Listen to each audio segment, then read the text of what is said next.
Përshëndetje. Tema që do të zhvillojmë sot në fizikën e klasës së 7 është energjia potenciale gravitacionale dhe energjia kinetike. Energjia potenciale gravitacionale dhe energjia kinetike janë dy format e energjisë mekanike. Le t'i shohim me radhë ato. Të tregojmë çfarë është energjia potenciale gravitacionale. Trupat të cilët ndodhen në lartësi nga toka zotërojnë energji potenciale gravitacionale. Për të ngritur një trup në një lartësi nga toka, mbi të duhet të kryesh punë. Pra, puna që kryen mbi trupin e bën që ai të zotërojë energji, ndryshe quhet energji e lartësisë. Energjinë potenciale gravitacionale e shënojmë dhe me simbolin EPG. Energjia potenciale gravitacionale e trupave, të cilët ndodhen mbi sipërfaqen e tokës, pra nuk kanë lartësi nga toka, është 0. Pra trupat mbi sipërfaqen e tokës nuk zotërojnë energji potenciale gravitacionale. Nga se varet energjia potenciale gravitacionale e trupit? Energjia potenciale gravitacionale e trupit varet nga lartësia e trupit në lidhje me sipërfaqen e tokës. Pra, mbi sipërfaqen e tokës, trupat nuk zotëronin energji potenciale gravitacionale. Në qoftë se ngrihen nga jo, atëherë ato zotërojnë energji potenciale gravitacionale, pavarësisht se sa është lartësia nga sipërfaqja e tokës. Nëse lartësia e trupit nga toka rritet 2, 3 apo më shumë herë, aq herë do të rritet edhe energjia potenciale gravitacionale. Kjo do të thotë që energjia potenciale gravitacionale është në përpjesëtim të drejtë me lartësinë e trupit. Për shembull, në qoftë se një trup ndodhet në lartësinë 10 metra, atëherë ai ka energjinë potenciale gravitacionale 20 xhaul. Çfarë ndodhi me energjinë potenciale gravitacionale të trupit në qoftë se lartësia e tij bëhet 20 metra, 30 metra, meqense lidhja ishte në përpjesëtim të drejtë, do të thotë që sa herë që rritet lartësia, aq herë do të rritet edhe energjia potenciale gravitacionale. Ajo do të bëhet 2 herë më e madhe, 3 herë më e madhe, pra 40 xhaul apo 60 xhaul. Energjia potenciale gravitacionale varet edhe nga masa e trupit. Trupat me masë më të madhe duan më shumë punë për të ngritur në lartësi. Meqense mbi tokë kryhet më shumë punë, atëherë ato fitojnë më shumë energji potenciale gravitacionale. Për të njëjtën lartësi nga toka, trupi me masë 2 herë më të madhe fiton energji potenciale gravitacionale 2 herë më të madhe. Për shembull,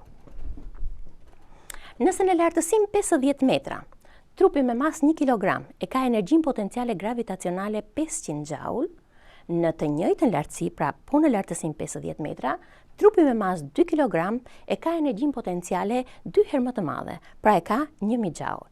Pra energjia potenciale gravitacionale, apo ndryshe quajtur energjia e lartësisë së trupit, varet nga lartësia e trupit nga toka, varet edhe nga masa e trupit.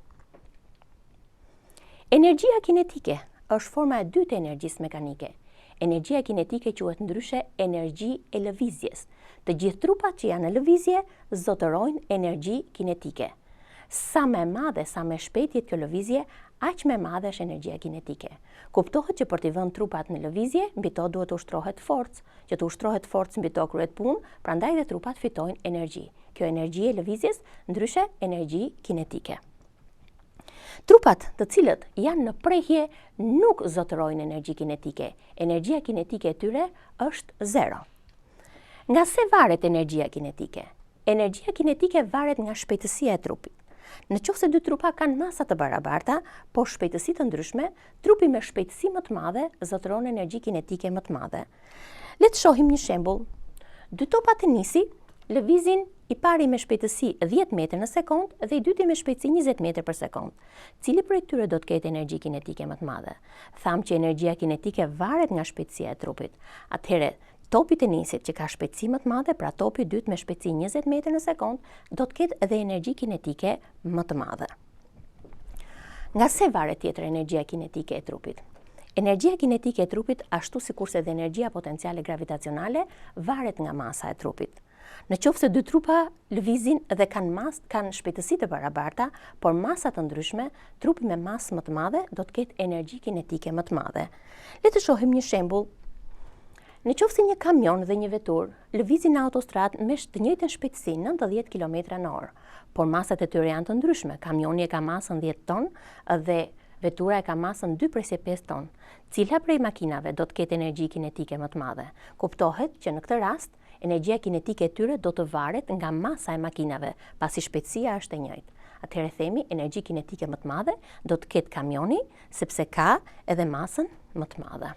Pra, energjia potenciale gravitacionale dhe energjia kinetike janë dy format të energjisë të cilat varen nga përkatësisht energjia kinetike nga shpejtësia dhe masa e trupit dhe energjia potenciale gravitacionale nga lartësia dhe nga masa e trupit. Kjo ishte tema për sot, faleminderit.